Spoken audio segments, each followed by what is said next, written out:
NAMI Tennessee at home live.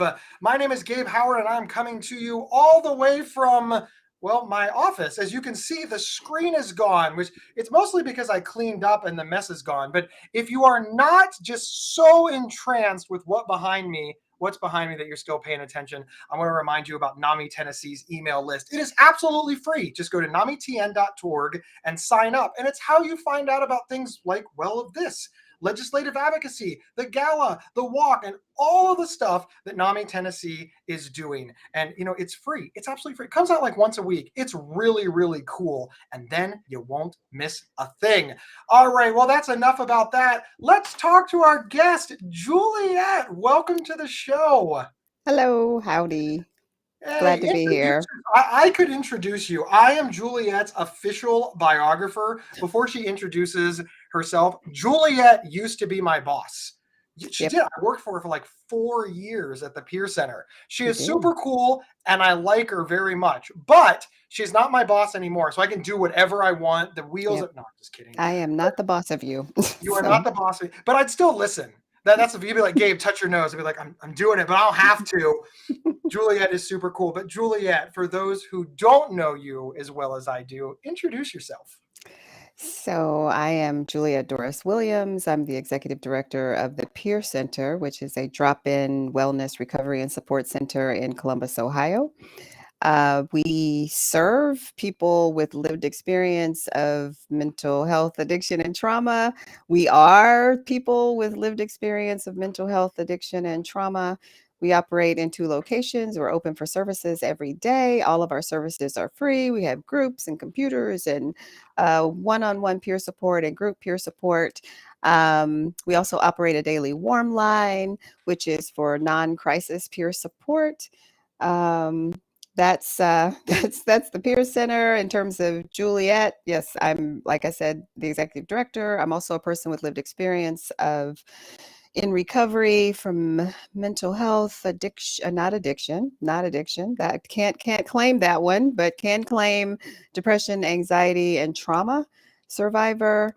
I'm an author. I'm a social worker. I'm also a podcast host. I do my own podcast. That's not about this stuff. Not directly anyway. So I wear lots of hats on the personal front, but I bring it all to bear. Every single part of my life and lived experience comes to bear in my work at the Peer Center because I show up as my full self. Juliet, my favorite part of interviewing you is whenever I say, Juliet, introduce yourself, you always talk about the Peer Center I first. know. Like I that, you're like, this is know. what the Peer Center is. This is what it does. I You know. are so incredibly proud of the Peer Center. And I and am. listen, I love that about you. I really, really do. Now, as your branding expert, I gotta tell you, you should spend more time on Juliet I than the know. Peer Center. I But know. as like, I remembered this time yeah, though, right? you did So better.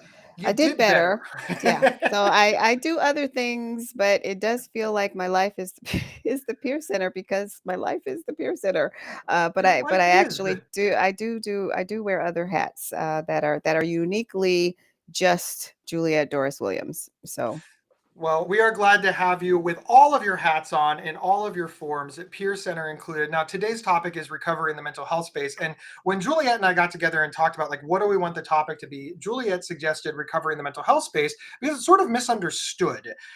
We understand recovery from addiction, recovery from alcoholism, recovery from narcotics abuse or drug abuse. We hear the word recovery and we immediately think of the addiction space. But recovery is a word that we use in the mental health space as well. Like I myself say that I am recovery from bipolar disorder, and Juliet and I felt that that may well be understood by people with lived experience who are working toward recovery, but it's not so much understood by people who are even one step outside of the space. So the first thing that I want to talk about, I know I'm bringing it right back to the Peer Center. I know I that's didn't mean okay. to, but Peer stands for Peers Enriching Each Other's Recovery. And of course, Yes. the Peer Center's mission is mental illness, addiction, and trauma, Yes. all three spaces where you can reach recovery. So Yes. the first question that I want to ask is, how does the Peer Center help people reach recovery in the mental health space? And I know that's a big question, so you can Reader's Digest. No, sorry, you can TikTok version it. I'm trying to use TikTok younger version, words. younger words. So, the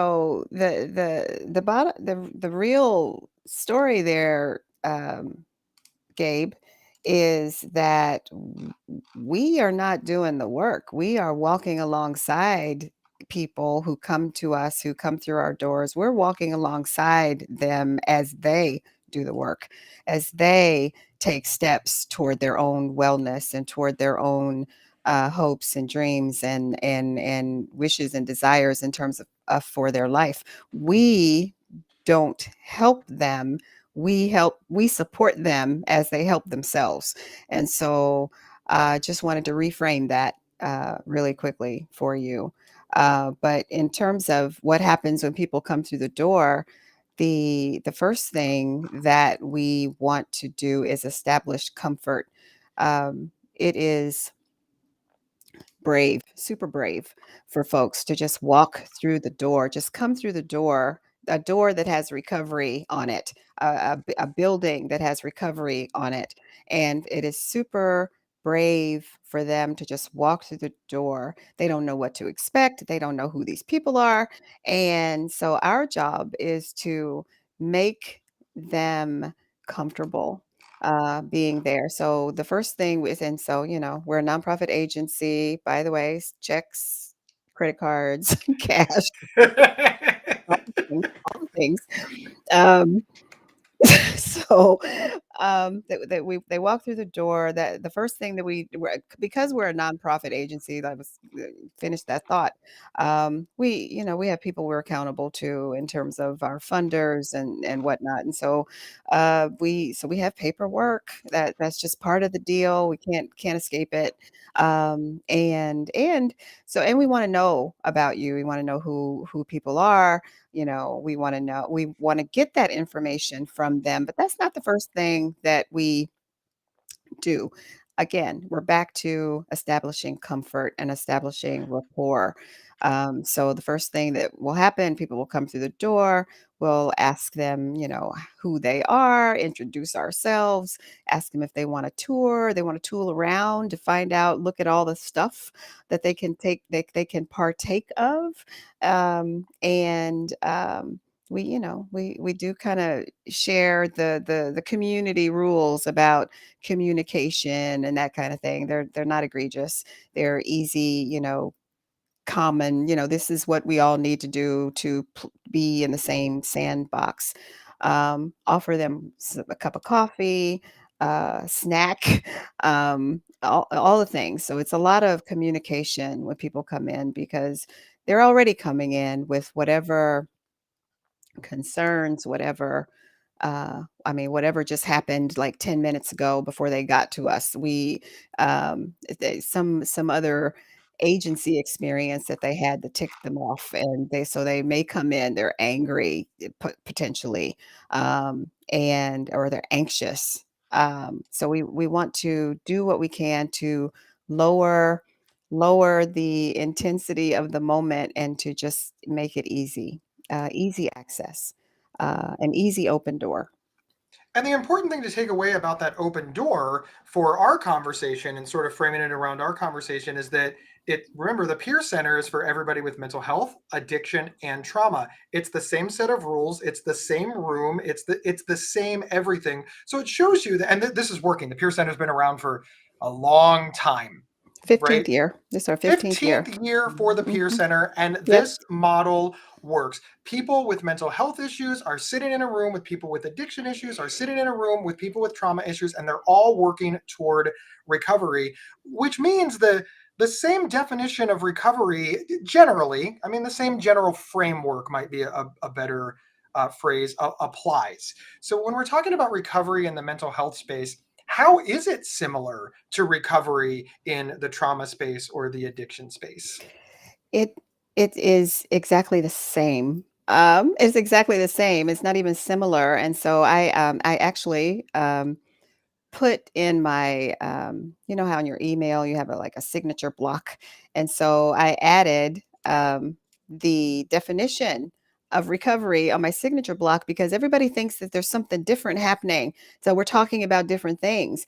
It's a process of change through which individuals improve their health and wellness, live self-directed lives, and strive to reach their full potential. Now, did that say anything about mental health or addiction Nothing. or trauma? It didn't Nothing. say any of that. So it's exactly the same. So I don't actually understand why we have this sense that we're talking about something magical. There's a unicorn process of recovery that is uniquely special for people living with mental health conditions. It is not.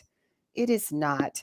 People on the substance, and don't want the folks on the substance use side yelling at me, but even they will, I think, acknowledge that in order to stay in recovery, it's bigger than just stopping the ceasing of use of drugs and alcohol. That's Right. actually just the beginning.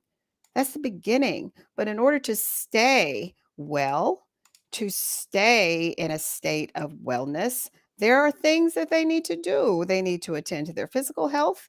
They need to attend to their emotional health. They need to attend to their spiritual health. If that's a thing for them, they need to attend to things. They need to go to meetings. They need to possibly go to therapy. They need, in some cases, they need to take medication. And so all of those things are exactly the same on the mental health side. So why is it weird for people to talk about recovery for folks with lived experience of mental health conditions? I don't understand. I don't get it.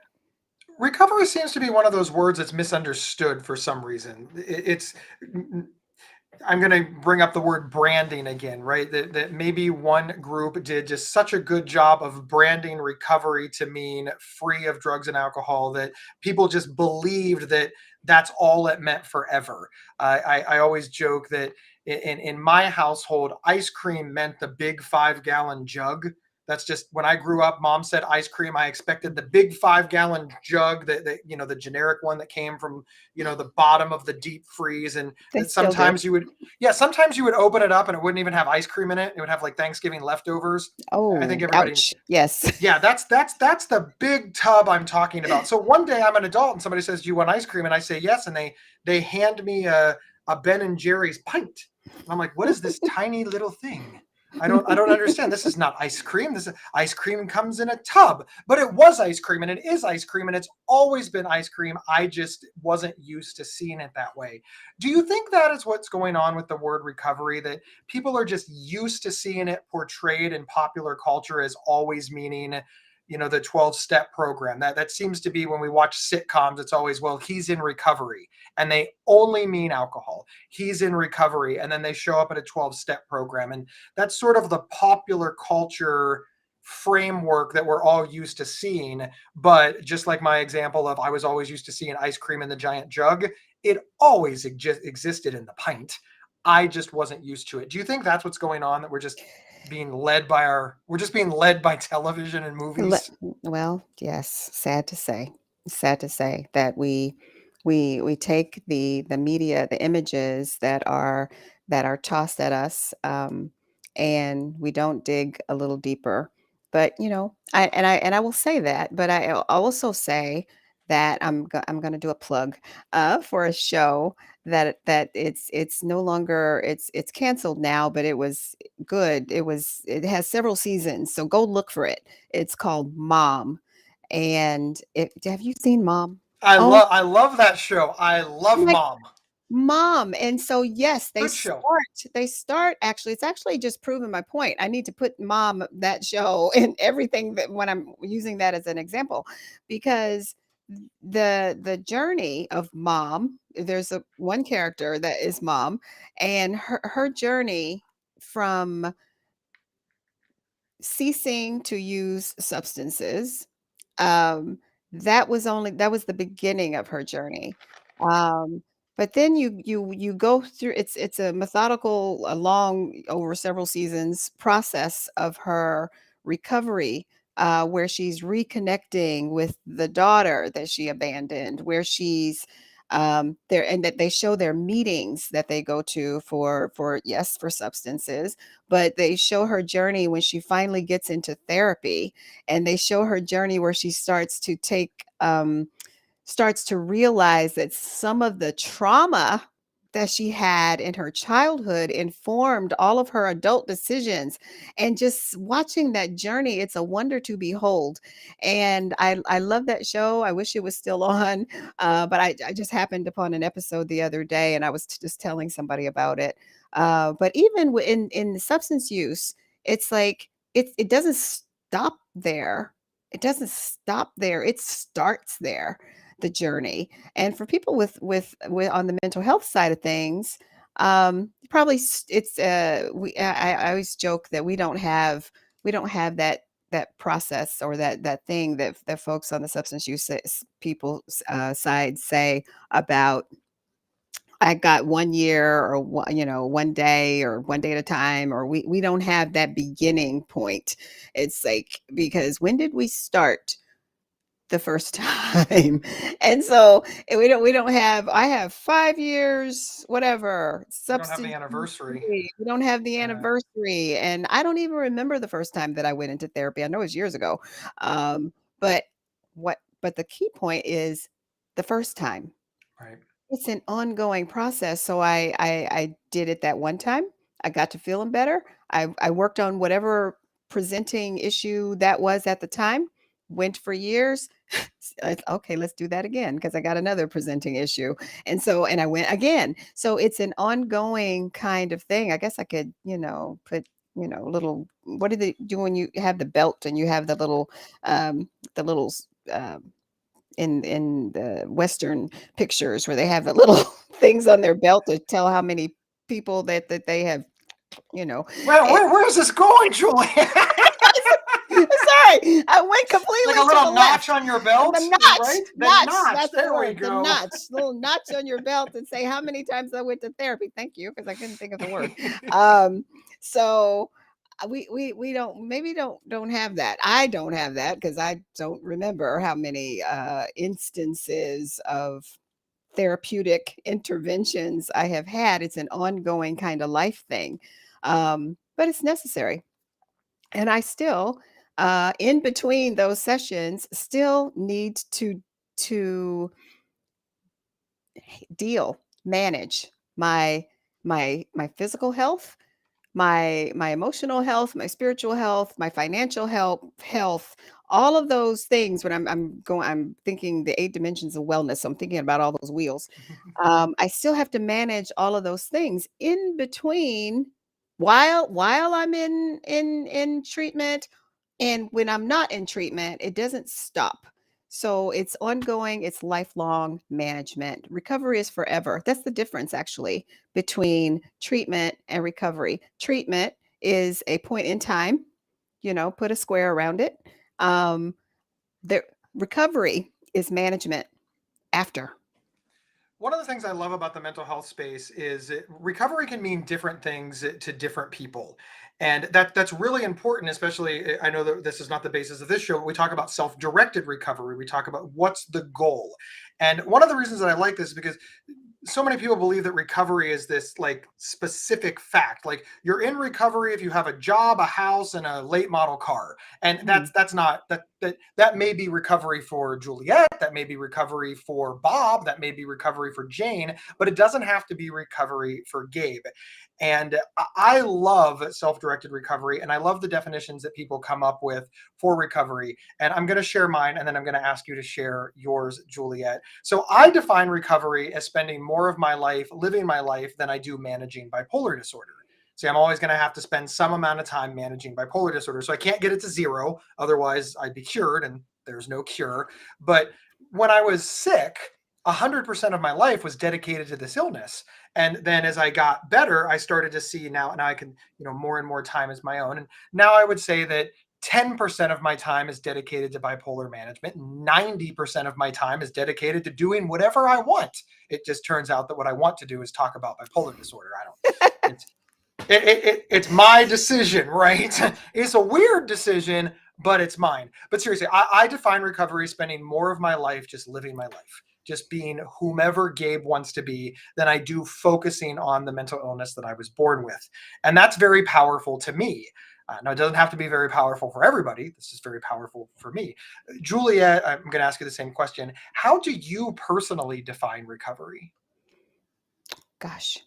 So I'm living recovery right now, and so yes, there's all of these, 5 different things that I need to do in turn to keep my mood in a certain place. I think I mentioned already depression, anxiety, trauma. So in terms of mood management, I know that there are things that I need to do. One, I need to uh, make sure I'm sleeping well. That is the fastest spiral down for I've learned for me. So I need to make sure that I'm getting sufficient sleep. I need to make sure that I'm not. I need to pay attention to my diet, the things that I'm putting in my body, carbs, sugar. These are things that affect my mood.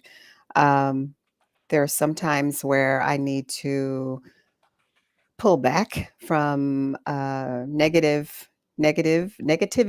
So negativity could be people, could be circumstances, could be news, could be social media.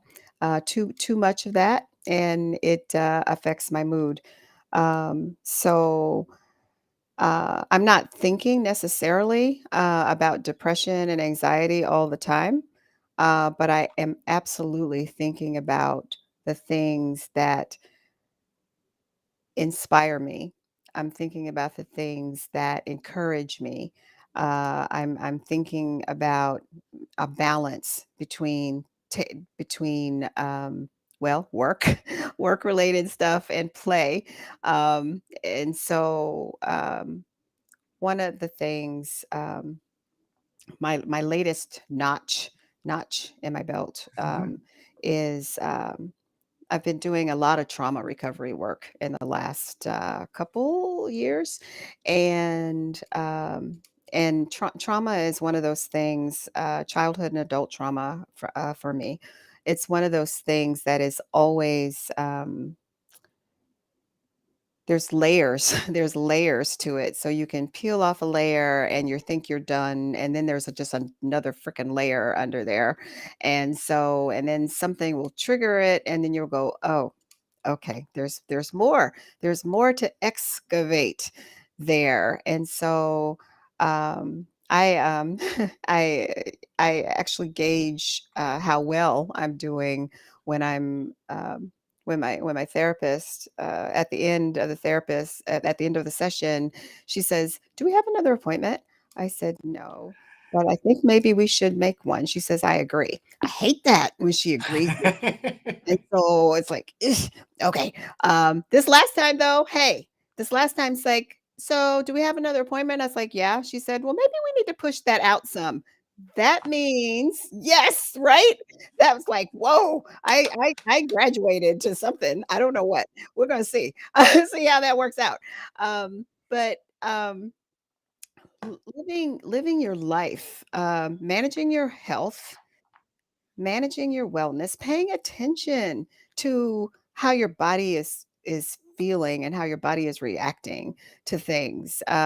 Being aware, being self-aware. And yeah, that doesn't, I mean, this does not mean that I'm not sad sometimes because the world is sad. That I'm angry sometimes because there's lots of maddening things going on in the world right now. But reacting to things um, in ways that are not harmful to me. And so this is what recovery I think looks like for all of us, whether you're on the mental health side, the substance use side, or the trauma side. I think that's what it looks like for all of us, is that we have our lives, we have our relationships. Are our relationships good? Are they feeding us? Are we participating in healthy relationship structures? Or do we have people in our lives that encourage us, that support us. You got your own amen corner, your own cheering squad, and then you have the people that you talk to that will, tell you the truth. You need that too. I need that. People who will tell you the truth. So I don't know. I probably answered that question and around the bush like several times. I don't even know if I answered that question. No, So I think that you did. Recovery is it's a personal thing. We could sum all that up. I think, and please tell me if you disagree with me, but you believe that recovery is living your best life, yes, and having people yes. around you who you care about and who care And about that care you. about you. Yes. Yeah, And and something meaningful to do. And so hobbies, jobs, um, um, just an opportunities to explore and discover. Because so what are you good at? Don't know. Let's try some stuff. So, trial and being error is the fun. it's the It's the fun. fun. And the world doesn't end if you make a mistake. Not at Just the all. realization that the world doesn't end if it doesn't work out, because that's just kind of it's 50-50. So it could go good, it could go bad. And the world doesn't come crashing down if something bad happens. Um and bad things happen. Let's be clear. Bad Mhm. things happen. Um but that doesn't mean that you are crushed. It doesn't mean that you're like laid out on the floor. And even if you are laid out on the floor, you get up. You get up again. You might need friends, your support team to help with that. But we survive. We We do. survive. And every day that we live, it's another day that we survived. And we have survived every other thing that came along. So we just need to remember that we've got more in us, those strengths and those abilities, um, more stuff in us than we have deficits, because we're always focused on the deficits. We really are. That's Yeah. very, very true.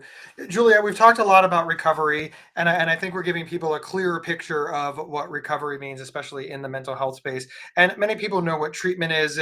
Treatment, anybody in the mental health space, any advocate, anybody who lives with any sort of mental health issue, anybody who loves somebody with a mental health issue, they know exactly what treatment is. So let's go ahead and put those two things together. How is recovery different from treatment? Well, it's the in between space. And make noting that I am thinking of treatment as a point in time. There's a beginning, there's a middle, there's an end. There's an expectation that at some point you're going to start practicing the things that you learn in that treatment space. But even now, I don't think folks they keep people in treatment forever and ever and ever. Um, Maybe they do. I don't know. I shouldn't speak for everyone. But they could be like me that I have, stops and starts where I'm in and then I'm out. I'm in, then I'm out. But treatment is typically that therapeutic relationship is a point in time. Recovery is time after, time between, time ongoing for the rest of your life. That's the difference. Because ultimately, your relationship with yourself and how you negotiate and manage the world is a thing that we need some skills, might need some skills building, and we need some support. That's where, Right. peer supporters come in. We need some support in developing those life management skills. And that's just life, I think. I could not agree more. Now, just to be clear, if you can be in recovery and in treatment at the same time, Absolutely. I'm, Absolutely. Yeah, so it's not often we, yeah, they're not mutually mutually exclusive. exclusive. Yeah, they're not mutually exclusive. But so and I mean I've just spent I don't know how many ever minutes talking about the fact that I keep going back. So I'm back. I'm back making the phone call. Okay, need to make an appointment. That's ongoing. I'm also recovery is knowing when I need to make the phone call. Yes. Recovery is knowing when I'm good for now. But I keep her on speed dial.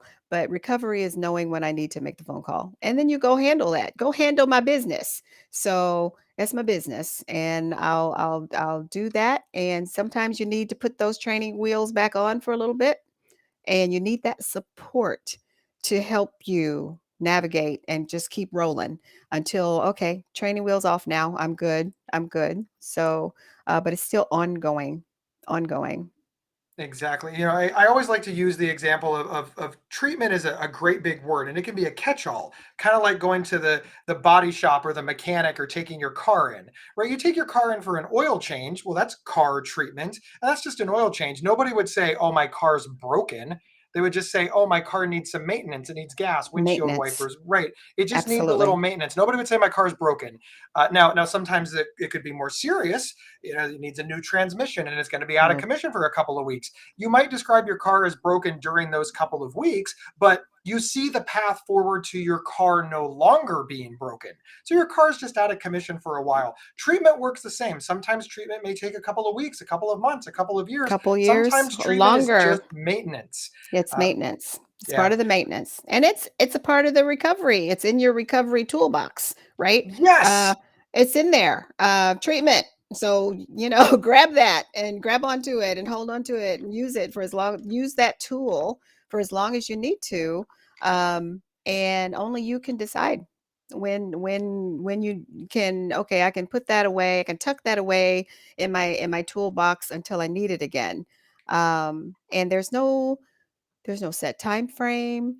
There's no set there's no set process for when you need it, how long you need it, the level of depth that you need. There's no formula.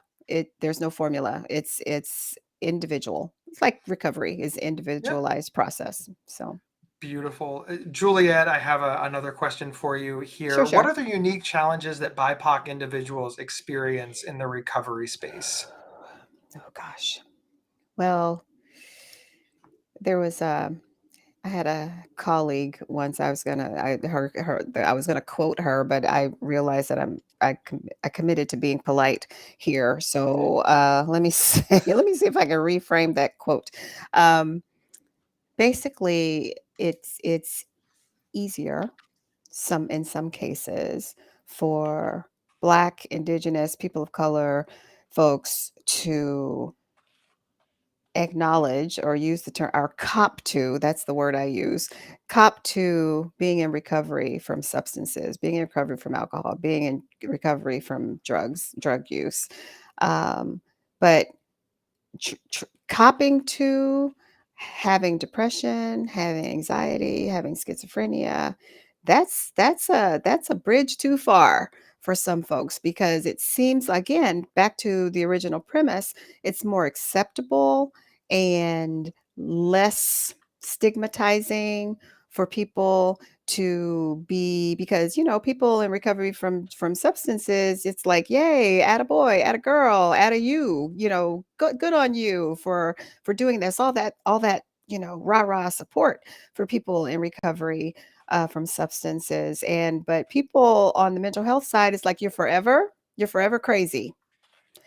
That's it. You're forever a patient. You're forever crazy, and nobody wants to be labeled as forever crazy. Nobody's saying that.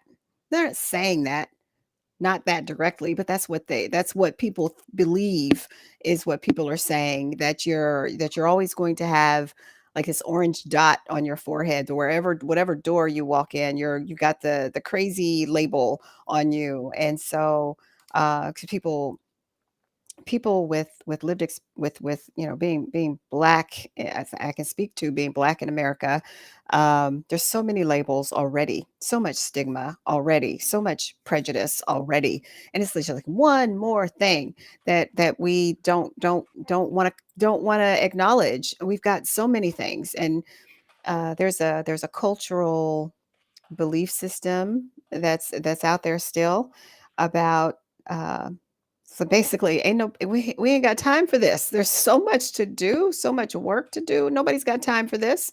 And so get your you know what, together because we don't have time for this.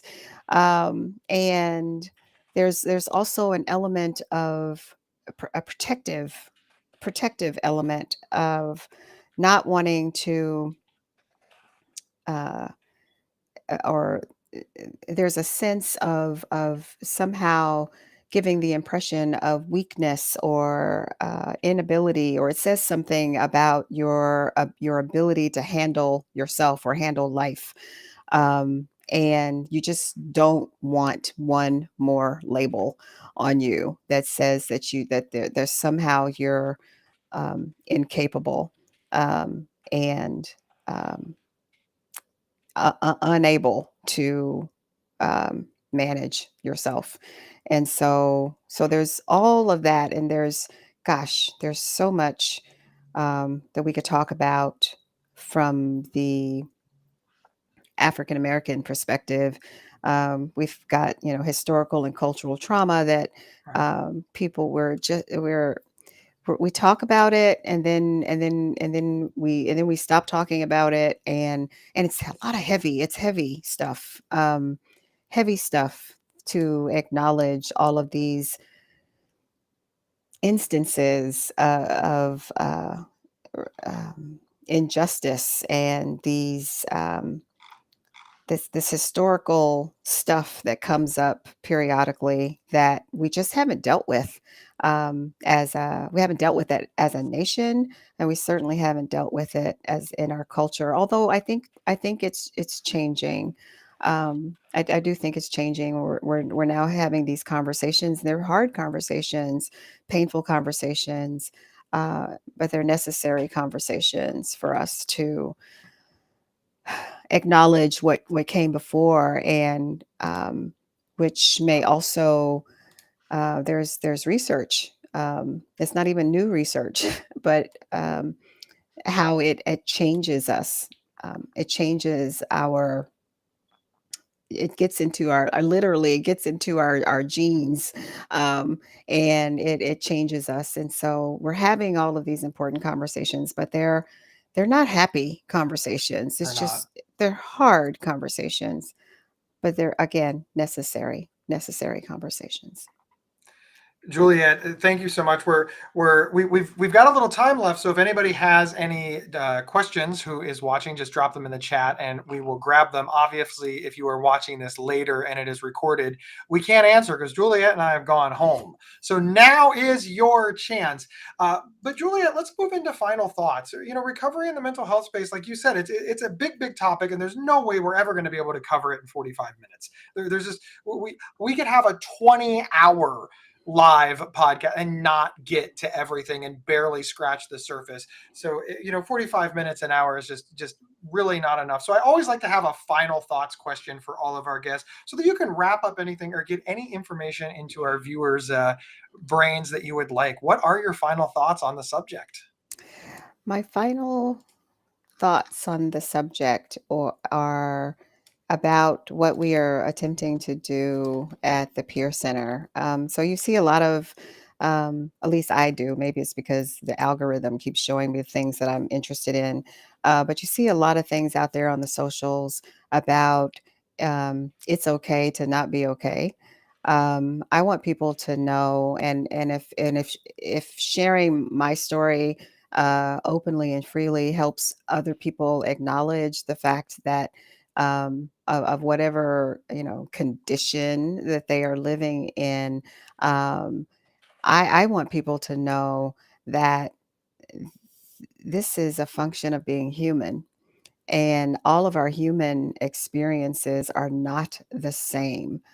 And how we address these human experiences, um, there's no right or wrong answer. We are human, and we're having human experiences in a world that, particularly now, especially the last two plus years, um, it's chaotic, and we hope to normalize wellness. It is good to say what's going on with you, to find friends, to get your support team, but normalize wellness. And wellness looks different for all of us. But you are worthy. You are worthy of your of living your best life. And it's absolutely okay to need people, because we need other people. This is how we heal. This is how we go. This is how we do everything. We're not an island with, surrounded by water. We are about connection. That is how we solve everything. It's about connection, connecting to others of like mind, and connecting, finding your team, finding, and building your support team. Doesn't have to be at the Peer Center, but you can come. You Center if are welcome. Yes, you're welcome to come. Find one in your community, wherever it is, because I think we're all over. But normalize wellness, and wellness as you define it, not as Juliet defines it, or how Gabe defines it, but how you define it. So, and it's possible. It's possible. Yeah, I completely agree. I want to say real quick, Juliet and I do know each other in real life. We've worked together, as I said at the top of the show. Juliet used to be my boss, and again, if she told me to touch my nose, I absolutely would. I would still listen to her. But Juliet is very much an introvert, and I am very much an extrovert. And to hear Juliet Yes. say that people need people, it spoke to me, because I always thought that just I needed people because of the extroversion, but it turns Mm-mm. out that really extroversion and introversion just determines how much people you want, whether or not Mhm. things are too peoply, and how long you want the people around, and of course whether you're energized or charged. But the idea of people needing people is really, really universal, with slight differences depending on, of course, your personal situation. So even something like needing people is very individualized. So obviously recovery is going to be very individualized as well. Juliet, a question was able to sneak in, and I love that. Thank you so much. I honestly am not sure the answer. Is there any kind of network to help a recovering young person with addiction and bipolar find a low stress job? They need structure but low anxiety. I am not aware of any national organization that does this. I'm not sure if you are. Before I answer, Juliet, any I thoughts? am not nothing that is off the top, but there are. I would invite Cheryl. Is that who that is? To you know, Google is your friend. So I would invite you to contact your Mental Health America chapter, perhaps your NAMI chapter, for and someone had a comment in there, IPS in Tennessee. I don't know what that is, Mhm. but there are, Can yeah. you Google? Reach out to your Mental Health America, your NAMI chapters. If there's a peer recovery center in your area, look out there. Someone put a link in the chat. I think that's I did. great. I just dropped it on the screen. It's very Awesome. long, but it's Yes, there. thank you. Yeah. Yeah. So there's lots of reach out, reach out and ask the question, because there's likely tons of information. If there's a college or university and there's a mental health service, and there always are a peer support service in your college or university, reach out to them. Don't be shy about it. Isolation is our enemy. Connection is medicine. So go, but you gotta do a little, work, just a little bit, so to make those connections, and ask questions like you did here. Ask questions, because somebody's got a tip. Roger had a tip. Absolutely, absolutely. Roger did. And also, when you're Googling, you can Google like vocational rehab. So many Yes. people believe that things like vocational rehab is only for if you hurt your back or you have a No. physical injury, but a lot of vocational rehab, vocational rehabilitation, and even like the Department of Jobs and Family Services, they Yes. are starting to provide services for mental health. Now, that's not a guarantee depending on your city, town, state, etc. But It is It's a definitely, great place to yeah, start vocational it's rehab. a place to start now, Yeah. and certainly much better than it was 10, 20, and 30 years ago. Even 5 years ago, there were less resources. And So Cheryl, they give you support mhm. also, vocational rehab. Now, how did I forget that? I used to work in vocational rehab like many years ago. Juliet, Yeah, many years ago, like the resume, shame right? on I know it's you. terrible. I'm terrible. So, but Cheryl, thank you so absolutely. much for the question. And she says, thank you. You are very welcome. Awesome. Well, Juliet, are you ready to get out of here? Yeah, I gotta go take a sinus medication. So yes, I'm good. So I can stop coughing. So yes, so I'm due for a cough right now. So Awesome. Well, thank you again so much for being here. And thank you to all of our viewers for listening.